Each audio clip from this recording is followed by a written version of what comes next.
Ya, assalamualaikum warahmatullahi wabarakatuh, teman-teman.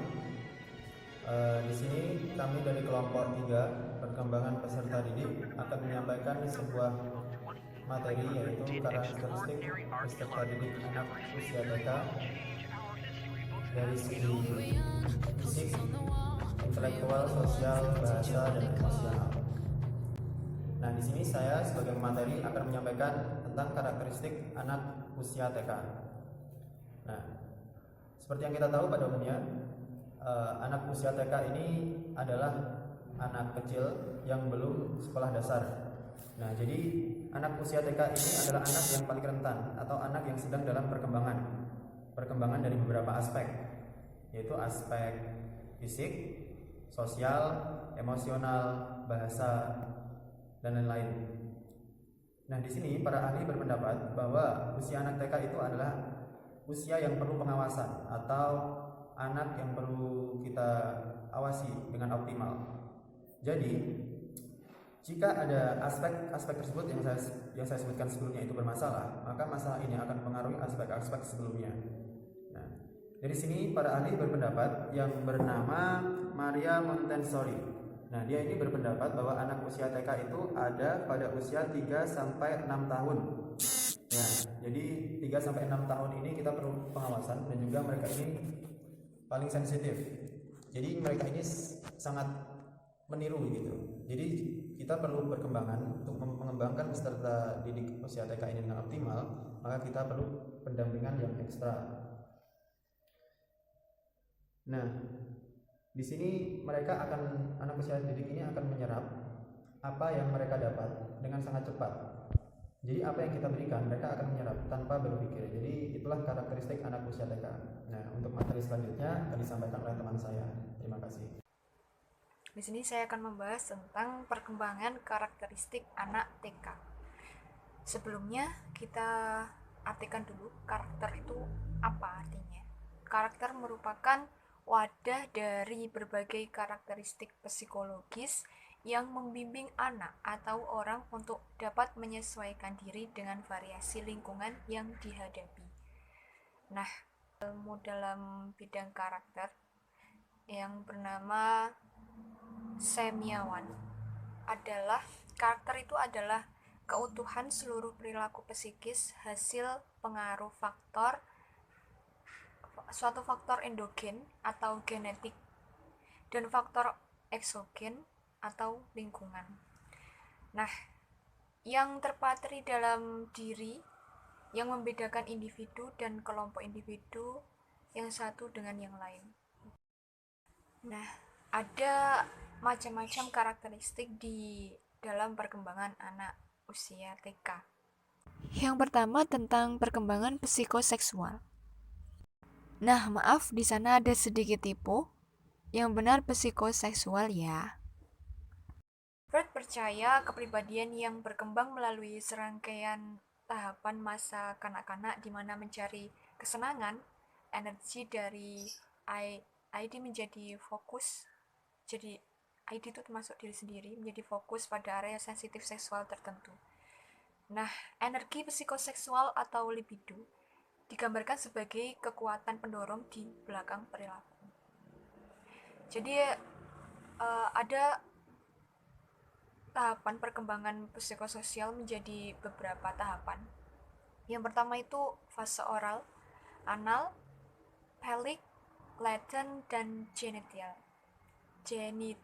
Nah, dimana pada usia anak TK sekitar 3 sampai 5 tahun berada pada fase pelvic. Pada anak-anak juga menemukan perbedaan antara pria dan wanita. Pada usia 3 sampai 5 tahun itu mereka sudah bisa membedakan antara pria dan wanita. Itu contoh kecilnya. Oke, yang kedua tentang teori perkembangan psikososial. Check it out. Nah, sebenarnya perkembangan psikososial dari Erikson itu ada 8 tahapan pada usia TK. Namun kami mengambil contohnya yang inisiatif versus kesalahan tahap ini. Nah, mereka itu cenderung berinisiatif. Inisiatif itu ingin menyampaikan, menampilkan sesuatu yang mereka bisa. Namun, apabila kita memberitahu atau menyalahkan apa yang ingin menjadi inisiatifnya itu, dia akan sampai dewasa pun akan merasa bersalah. Seperti itu. Jadi kita harus tahu cara mendidik anak seusia mereka-mereka karena uh, mereka cenderung menangkap kata-kata yang bisa yang lebih keras. Lanjut yang ketiga, perkembangan kognitif. Proses perkembangan kognitif ini biasanya dimulai sejak lahir. Namun, campur tangan sel-sel otak dimulai setelah seseorang bayi berusia 5 bulan saat kemampuan sensorisnya benar-benar tampak. Dalam artian luas, kognitif itu merupakan ranah kejiwaan yang berpusat di otak dan berhubungan dengan konasi atau kehendak, afeksi atau perasaan. Ya.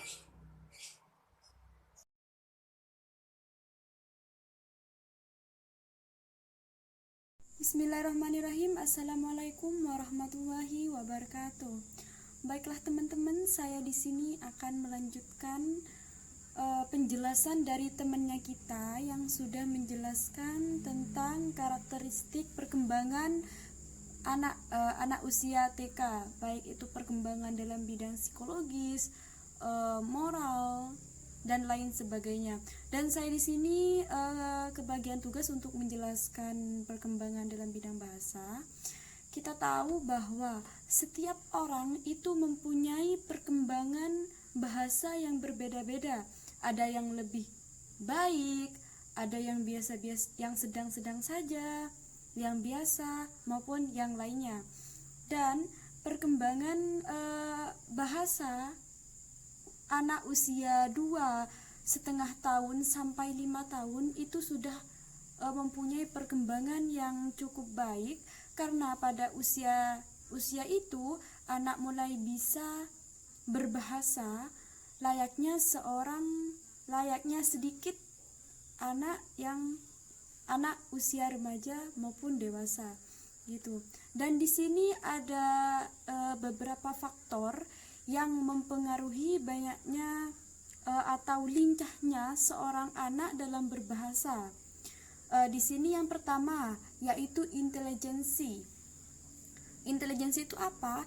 Intelijensi adalah semakin pintar atau cerdasnya seorang anak, maka keterampilan dalam berbahasa itu semakin baik.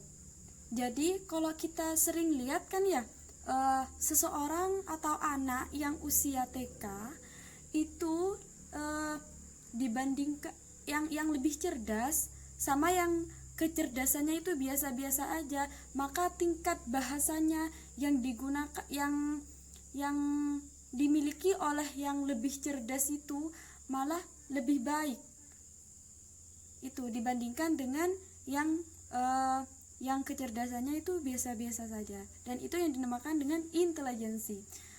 Dan contoh lain seperti faktor-faktor pengaruh ya lincahnya dalam berbicara adalah posisi urutan.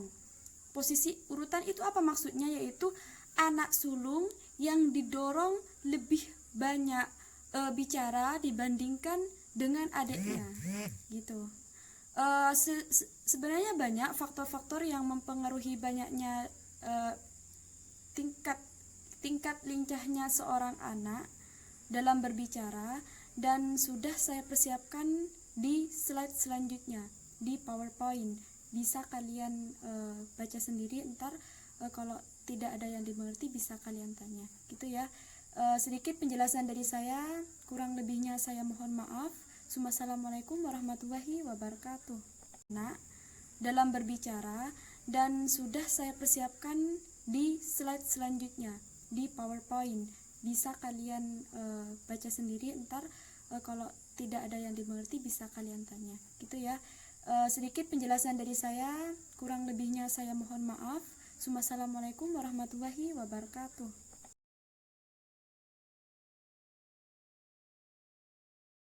Dan yang kelima adalah perkembangan moral. Moral berasal dari bahasa Latin mos yang artinya kebiasaan atau adat, dan perkembangan moral mencakup perkembangan pikiran, kognitif, perasaan, perilaku yang menurut aturan, dan kebiasaan dalam berinteraksi dengan yang lain.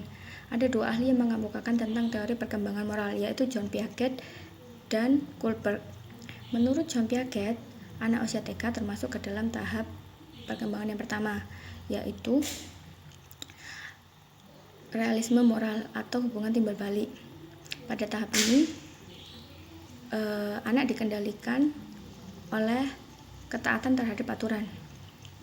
Anak mengerti benar dan salah berdasarkan konsekuensi, bukan berdasarkan motivasi. Dan yang kemudian adalah teori menurut Kohlberg. Kohlberg melanjutkan teori dari Piaget yang membagi perkembangan moral menjadi 3 tahap.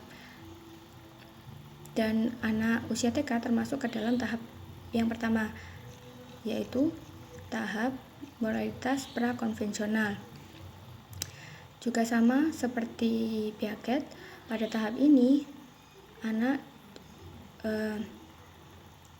perilaku anak didasarkan kepada hadiah dan hukuman. Misalnya, anak tidak berani memukul adiknya karena takut dimarahi atau diberi hukuman oleh orang tuanya. Seperti itu. Demikian presentasi dari kami. Wassalamualaikum warahmatullahi wabarakatuh.